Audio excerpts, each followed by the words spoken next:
Hello दोस्तों, मैं राजेश वोरा, आप देख रहे हैं माइंड यात्रा। आज जो जानकारी मैं आपको इस वीडियो के माध्यम से देने जा रहा हूं, अगर आपने इस वीडियो को अंत तक पूरा देखा तो वो जानकारी ना केवल आपके लिए बल्कि आपके पूरे परिवार के लिए कहीं ना कहीं बहुत ज़्यादा लाभदायक साबित होगी। दोस्तों, आखिर हम बीमार क्यों पड़ते हैं?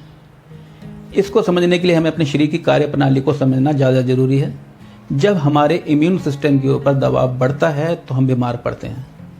आज पोल्यूशन के चलते, दूषित पानी की वजह से और प्रदूषित खाने की वजह से और कहीं ना कहीं हमारे बिगड़े हुए लाइफस्टाइल की वजह से हमारे शरीर में जहरीले तत्वों का मात्रा जब बढ़ जाती है तब हमारे इम्यून सिस्टम के ऊपर दबाव बढ़ता है और हम तब बीमारी की चपेट में आ जाते हैं।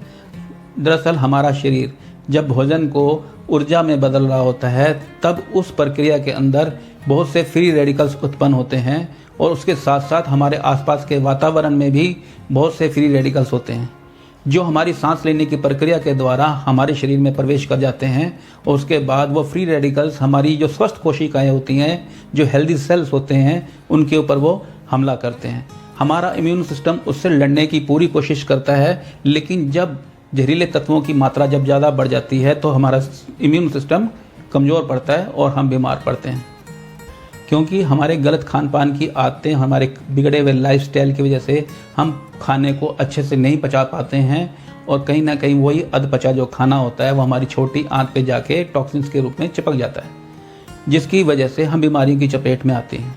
हमारी छोटी आंत का जो प्रमुख कार्य है वो है कि खाने में से पोषक तत्वों को चूसना, उसको ब्लड वेसल्स के साथ हर अंग तक पहुंचाना।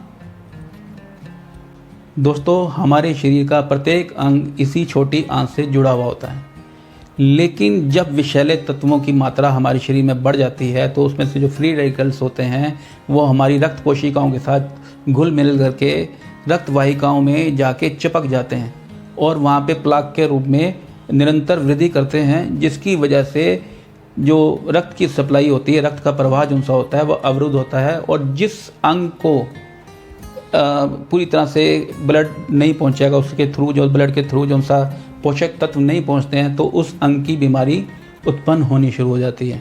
और ये बीमारी रातों रात उत्पन्न नहीं होती है, इसमें बरसों लगते हैं। और दोस्तों, इस सब के चलते जब बीमार पड़ते हैं तो ना चाहते हुए एक ऐसी इंडस्ट्रीज़ का पार्ट बन जाते हैं जिसे कहते हैं सिकनेस इंडस्ट्रीज़, रोगियों की इंडस्ट्रीज़, जहाँ पे हमारा सामना होता है हॉस्पिटल से, वहाँ मौजूद डॉक्टरों से, नर्सेस से और लैब के चक्कर हमारे लगने शुरू हो जाते हैं, जहाँ पे हमारी बीमारी को डायग्नोस किया जाता है और हमारे को बीमारी का नाम बताया जाता है। उसके बाद केमिस्ट की दुकानें, फिर अंतहीन दवाइयों का सिलसिला शुरू हो जाता है जो हमारे मरते दम तक साथ रहता है। क्योंकि जो बीमारियां हमारे को डायग्नोज होती हैं वो लाइफ स्टाइल डिजीज़ आप उसको कहते हैं, क्योंकि वो जीवन भर चलने वाली बीमारियां एक हमारे शरीर का एक हिस्सा बन चुकी हैं, हमारी दिनचर्या का एक हिस्सा बन चुकी हैं। सुबह उठते ही हम गोलियाँ खाते हैं और रात को सोते तक भी हम दवाइयाँ ही खा रहे होते हैं। तो दोस्तों, यहाँ पर मैं आपको एक मैसेज देना चाहूँगा कि जो डॉक्टर आपको दवाई लिख करके दे रहा है उसे बीमारियों की समझ पूरी है और उसको दवाइयों की उपलब्धता भी बड़ी आसानी से हो जाती है, लेकिन आज ये कड़वा सच है कि वो कहीं ना कहीं खुद भी बीमार है, वो भी दवाइयाँ खा रहा है। तो इसका मतलब क्या है कि कभी भी कोई बीमारी किसी दवाई की कमी से नहीं होती, अगर होती तो दवाइयाँ खा करके ठीक हो जाना चाहिए। लेकिन यहाँ तो उल्टा हो रहा है, मर्ज बढ़ता गया जो दवा की, मतलब आपने जो गोली घर में, कभी सिर दर्द हुआ, कभी पेट दर्द हुआ तो एक गोली खा करके आपने उसको अपने शरीर को फौरी तौर पे आराम पहुंचाया होगा। लेकिन कभी कभी आप थोड़ा सा ज़्यादा बीमार पड़े होंगे तो अपने फैमिली डॉक्टर के पास आप गए होंगे, वहाँ पे 2 या 3 दिन आपने दवाई ली होगी, तब भी आपको कुछ आराम मिल गया होगा। लेकिन आपने देखा जब ये दवाइयाँ बढ़ती जा रही हैं और आपको जब ज़्यादा परेशानी आती है तभी आप हॉस्पिटल्स के चुंगल्स में फंसते हैं। वहाँ आप जाते हैं तो आपकी जब टेस्टिंग होती है तो आपको बीमारियाँ निकलती हैं और उसके बाद जब आप ज़्यादा बीमार होते हैं तो आपको हॉस्पिटल्स या नर्सिंग होम में एडमिट होना पड़ता है। वहाँ पे आपको ग्लूकोज के द्वारा दवाइयाँ दी जाती हैं और जब उससे भी आराम नहीं आता तो हमारी बॉडी का ऑपरेशन होता है और ऑपरेशन के बाद क्या होता है, कितने टाइम तक हम ठीक रहते हैं, अंत में उस बीमारी के चलते ही हमारी मौत होती है। मैं सच कह रहा हूँ दोस्तों, ये कड़वा सच है। हमें हॉस्पिटल्स में सिवाय मौत के कुछ नहीं मिलता। दोस्तों, अब इस चीज़ से, इस इंडस्ट्री से बाहर आने के आपके पास क्या उपाय है? दोस्तों, सिकनेस इंडस्ट्रीज़ के बिल्कुल उलट एक वेलनेस इंडस्ट्रीज़ भी है जिसके 2 प्रमुख स्तंभ हैं, आयुर्वेद और योगा। आयुर्वेद का कहना है कि जिन पोषक तत्वों की कमी की वजह से आपको जो बीमारी हुई है अगर उन पोषक तत्वों को लेकर के हम उस बीमारी से बाहर आ सकते हैं। पोषक तत्व मतलब फूड सप्लीमेंट्स।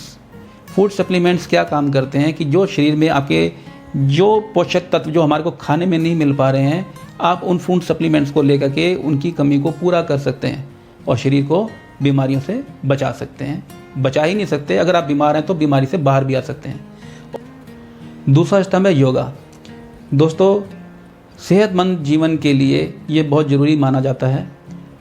हमारे देश की ये प्राचीन विरासत है जिसे पूरी दुनिया ने अपनाया और आजमाया है। योग के द्वारा हमारे शरीर के अंगों का बेहतर तालमेल होता है और हमारे शरीर में ऑक्सीजन का लेवल बढ़ता है। जब हमारे शरीर के हर ऑर्गन्स को ऑक्सीजन पर्याप्त मात्रा में मिलती है तो कई तरह की बीमारियां तो खुद ही ख़त्म हो जाती हैं। आपने कैंसर नाम की बीमारी सुनी होगी। आपको मालूम है कैंसर क्यों होता है? जब हमारे शरीर में फ्री रेडिकल्स अटैक ज़्यादा होते हैं और जब हमारे रक्त का प्रवाह अवरुद्ध होता है और कहीं ना कहीं हमारे शरीर के जिस सेल को ऑक्सीजन की मात्रा कम हो जाती है तो वहाँ पे कैंसर उत्पन्न होता है। तो सोच सकते हैं कि योगा कितना ज़रूरी है हमारे शरीर के लिए। तो दोस्तों, आप क्या चाहते हैं? आपका आहार आपकी दवा बने या आपकी दवा आपका आहार बने?